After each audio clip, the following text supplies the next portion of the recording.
Hi friends, કેમ છો બધા? મજામાં? તો મારા યુટ્યુબ ચેનલમાં તમારું સ્વાગત છે. તો હું આજે સંકટી ચોથની આજે વાર્તા કથા કહેવાની છું ફ્રેન્ડ્સ. તમારી સાથે હું શેર કરવાની છું. શનિવારના દિવસે સંકટી ચોથ ચાલુ થાય છે. 21 તારીખે વદ પક્ષની સંકટી ચોથ છે.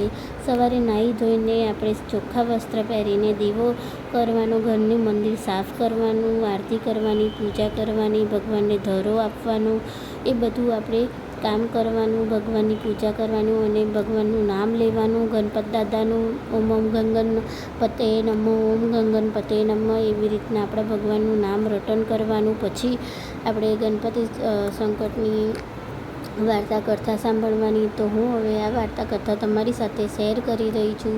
તો ફ્રેન્ડ્સ, એક સમયની વાત છે. એક રાજા હતા અને એક રાણી હતી. એના 2 પુત્ર અને પુત્રી હતા. એ મહેલમાં રહેતા હતા અને રાજા ભોળા હતા અને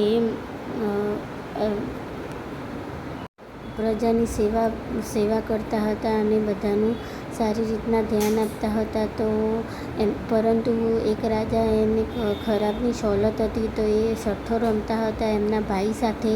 તો એક દિવસ ભાઈ સાથે સઠ્ઠો રમતા હતા તો એ બધું જ હારી ગયા અને બધું હારીને એમને બધું વેચી દીધું. પછી એ રોડ ઉપર આવી ગયા અને પુત્ર અને પુત્રીને રાણીના પિતાના ઘરે એમને મોકલી દીધા.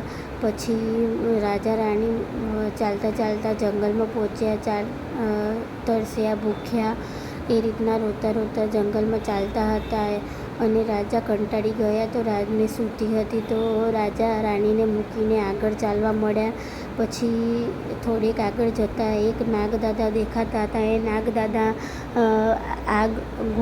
આગમાં ફસાયેલા હતા. તો રાજાએ નાગદાદાને બચાવવા ગયા અને એમનું સ્વરૂપ આખું બદલાઈ ગયું. નાગદાદાને બચાવવામાં આગથી એ દાઝી ગયા.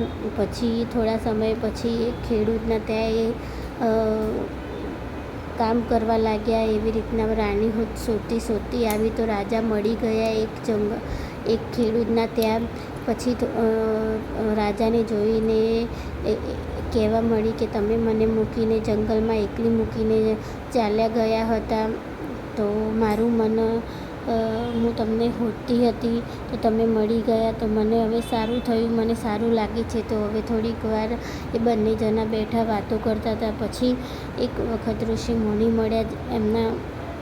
એ આગળ ચાલતા હતા રાણી, તો ત્યાં આગળ ઋષિ મુનિ મળ્યા. તો ઋષિ મુનિને વાત કરી કે મારા પતિ મને જંગલમાં એકલા મૂકીને જતા રહ્યા હતા. અમારે આવી દશા થઈ ગઈ. અમારે આખું મહેલ હતું, બધું લૂંટાઈ ગયું, બધું એ થઈ ગયું, બધું વેચી દીધું. આના કારણે મારા પતિએ સઠ્ઠો રમ્યો હતો એટલા માટે. તો પછી ઋષિ મુનિએ કીધું તું ભાદરવાના વદ પક્ષની સુદ પક્ષની સંકટી ચતુર્થી તું કરજે, તો તારે બધું સંકટ ભગવાન તારું સારું કરશે. તો તું સંકટી ચોથ આ કરજે તો તારું બધું પાછું આવી જશે. તો રાણીએ મનમાં ઠાણી લીધું કે હા, હું આ સંકટી ચોથ કરીશ. અને ઋષિમુનિને પૂછે છે કે કઈ રીતના કરવાનું એમ. તો પછી ઋષિમુનિ કહે છે કે જો સવારે નાહી ધોઈને ચોખ્ખા કપડાં પહેરીને ભગવાનની પૂજા કરીને આરતી કરવાની, પછી ભોગ ચડાવવાનો, મોદક ચડાવવાનું, એ બધું ચડાવીને પછી એક ટાઈમ ભોજન લેવાનું. એ પણ રાતે ચંદ્રમાનું દર્શન કરીને પછી ભોજન ગ્રહણ કરવાનું, ભગવાનનો દીવો કરીને અને ચંદામામાને ચંદ્રગ્રહણને પાણી દૂધ ચડાવીને પૂજા કરીને પછી આપણે ભોજન ગ્રહણ કરવાનું. એ રીતના સંકટી ચોથનું વ્રત પૂજન કરી શકાય છે. તો અહીંયાથી તો રાણીએ એવું કીધું, એવું સાંભળ્યું પછી કરવા મળી. તો બધું જ રાણીનું બધું પાછું આવી ગયું.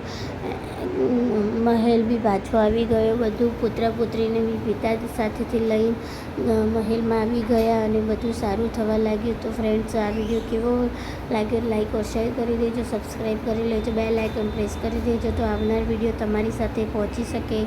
ધન્યવાદ. ઓમ સુમુખાય નમઃ, ઓમ એકદંતાય નમઃ, ઓમ કપિલાય નમઃ, ઓમ ગજકાર્ય નમઃ, ઓમ નમો ગજનાય નમઃ, ઓમ વિકટાય નમઃ, ઓમ વિઘ્ન વિનાશાય નમઃ, ઓમ વિનાકાય નમઃ, ઓમ ત્રંબક ઓમ વિનાશાય નમઃ, ઓમ વિનાકાય નમઃ, ઓમ ત્રંબકતવાય નમઃ, ઓમ ધૂમકેતવાય નમઃ, ઓમ ધનોજય નમઃ, ઓમ બાલચંદ્રાય નમઃ, ઓમ ગજાનાય નમઃ. તો ફ્રેન્ડ્સ, આ 12 ગજાનનના ગણપત દાદાના સ્ત્રોતોના પાઠના નામ છે. તો ઓકે, બાય ફ્રેન્ડ્સ.